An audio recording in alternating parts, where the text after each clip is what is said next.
Well, I'm sitting here on this Sabbath Sunday, in my modest home right on the edge of the Wasatch Mountains, and I thought I would just give you a feel for what devotionals can be like in the Latter-day Saint tradition when we're at Philmont. And obviously the theme I've chosen, some of you might have heard the title, is Lead Kindly Light.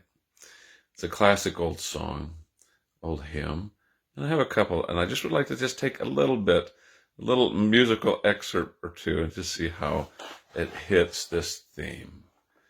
This is Lead Kindly Light.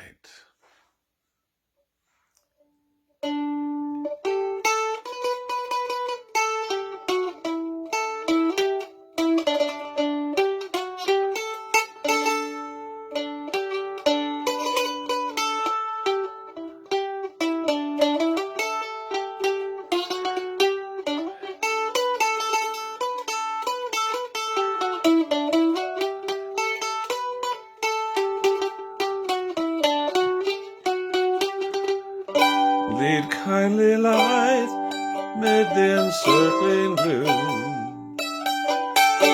Lead thou me on. The night is dark and I am far from home. Lead thou me on. Lead thou my feet. I do not ask to see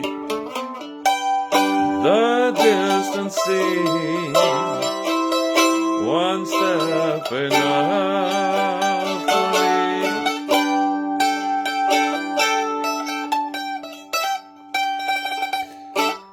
Then I'm just doing one verse of that, so there'll be enough time. And sometimes I'll wear a white shirt, depends, but usually I'm in a scout uniform. Today I'm not, sorry.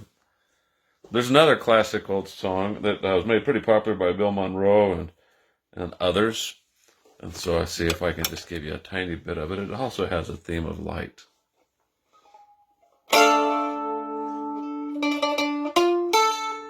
Poor wayfaring stranger.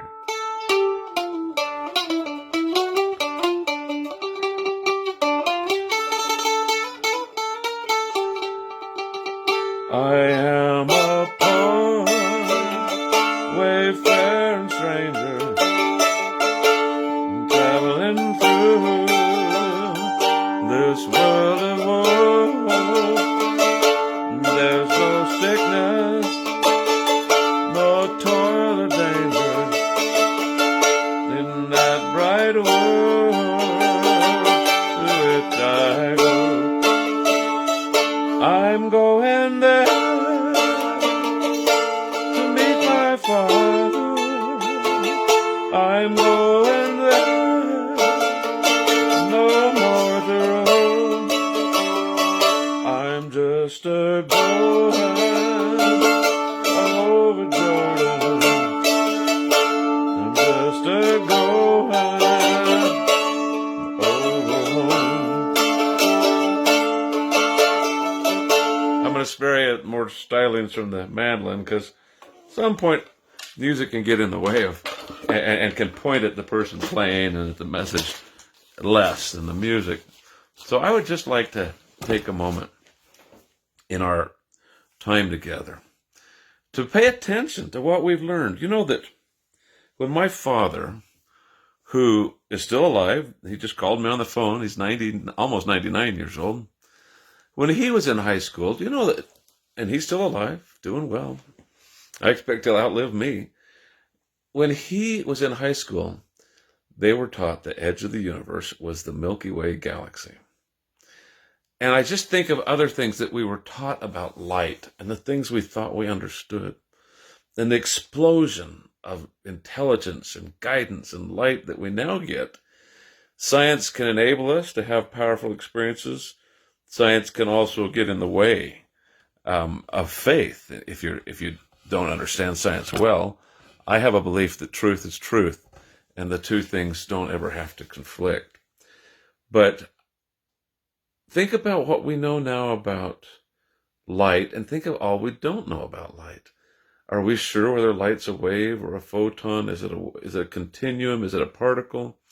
And we add in string theory and other things. Then we add, what is it that we understand when we mean and when we say, let me add this one little quick story. Towards the end of last year at Philmont, a group caught me when I was out in the back country with the suburban delivering stuff. And they said, hey, they knew me from something. I don't know where, and I don't know how I knew them, but they had one or two of their guys that were Latter-day Saints, and the one was going on a mission. He'd received his mission call, and they wanted to have on the night before they went down into camp up on the Tooth of Time, they wanted to have early in the morning a sunrise service at the Tooth of Time. And they said, could you arrange to be there? I said, well, I'll see, and I got permission and then went. In order to do that, I had to drive the Suburban up and park at, over by the stockade, as it were. And I had to do this about 3:30 a.m. I got there and in the car at 4, put on my headlamp, and I'm a runner, and I just started running up that trail. It's totally dark. And at some point, it gets too steep for you to run, so you're scrambling pretty fast. But I wanted to get to the top, in time to be there to greet the sun and all. And at one point, some torturous area. At one point, inside of a camp where people had their tents pitched, I sort of lost the way because inside the camp, my GPS wasn't telling me exactly where to go, and I didn't want to scare people.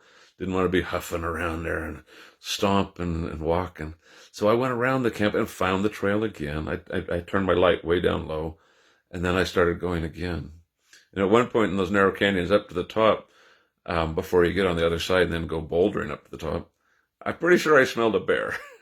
and I just decided to keep moving, and I had a really good headlamp. I would never have had the desire or the courage, if you will, to run on a trail like that. Of course, making that much noise helps. And I was singing a lot of the time when I wasn't around. There's only one campsite I could have bothered. And so I didn't sing near that. But I'd make noise as I was going. And that light helped a lot. But I wouldn't have done it in the dark. Wouldn't have tried to do it in the dark. Could have gotten hurt and would have felt uncomfortable. We couldn't have detected a rattlesnake or something. And we had, of course, at the top, a beautiful experience where they spoke a little bit and I shared a little bit. And we shared our faith, and in this case, most of them were deeply full of faith for Christ. Some of them were Latter-day Saints, some from other faith traditions. And we talked about what it means to have light break on our souls, what it means to feel light. We have a primary, in our church we call it the primary, where we teach Sunday school to little kids. And when I'm not at Philmont, that's what I do now. I am now a primary teacher. And I love our little song that we have, Jesus Wants Me for a Sunbeam. And the kids, when they say, Jesus wants me for a sunbeam, they always like to yell out the beam part if you don't sort of squelch it a little bit. To shine for him each day. And I just think that whole image of light for scouts and scouters and men and women and girls and boys who are part of this movement, we can tell where the light lies. And it sometimes requires the quiet and the beauty of vistas in Philmont. You can't stray too far from your group, but you can use that quiet to be on the edge of a campsite or on the edge of a spot, and let your heart speak to you. In my faith tradition, I would say your heart can speak to you as illuminated. There's a term from light by the Holy Spirit. And ask, and I always urge students, and I always urge scouts to ask, is there a God? God, do you know me? Do you love me? And ask themselves, what's good? What's right? What should I be doing with my life? How can I bless and lift others? And I'm pretty sure that when we turn our focus outward, kind of like a lantern beam or a flashlight beam, when we turn it out ahead of where we need to go, but we don't demand too much. And that's what I like about Lead Kindly Light. But we don't demand too much, but we operate with faith. The Lord can get us there in beautiful ways. And the part I like about Lead Kindly Light, obviously in Poor Wayfaring Stranger, it talks about walking through a land of woe, this mortal life that we have now, and going through darkness, in a sense, to get there, then to arrive at something more lovely and beautiful. I would hope it means also it can be during this life. But lead kindly light. I love when it says, I don't ask to see the distant scene, one step enough for me. And I'm going to close by saying this. If we're going to believe in God, how much a miracle do we need before we're going to believe? Could one step of faith help us? Could we align ourselves with the loving beauty of commandments that almost universally in every faith tradition lead back to the golden rule? To do justice and beauty and equity and love and fairness to our neighbors, to people of different races, to people of different socioeconomic backgrounds, to people male and female, and see what feels right and good. And I'm going to suggest that we could believe in a God by looking at the way God's commandments, and in my faith tradition, the commandments from the Ten Commandments really emanate and give us such powerful and loving directions to bless others, to act with our lives, stepping forward in towards the dark where we don't know where we're going to land, and make beauty and peace. I know I'm down in my semi-finished basement in my little modest house. I'm a professor, and I'm not at BYU. And behind me, I just realized there's a hand-carved piece from Bolivia where I served my Latter-day Saint mission many years ago. And I spoke Aymara with the Aymara community, Aymara Indians, you might call them. And you know the interesting thing for the Aymara? Linguistically, and in every way they think about it, they enter the future backwards because they can't see the future. Think of that lead kindly light.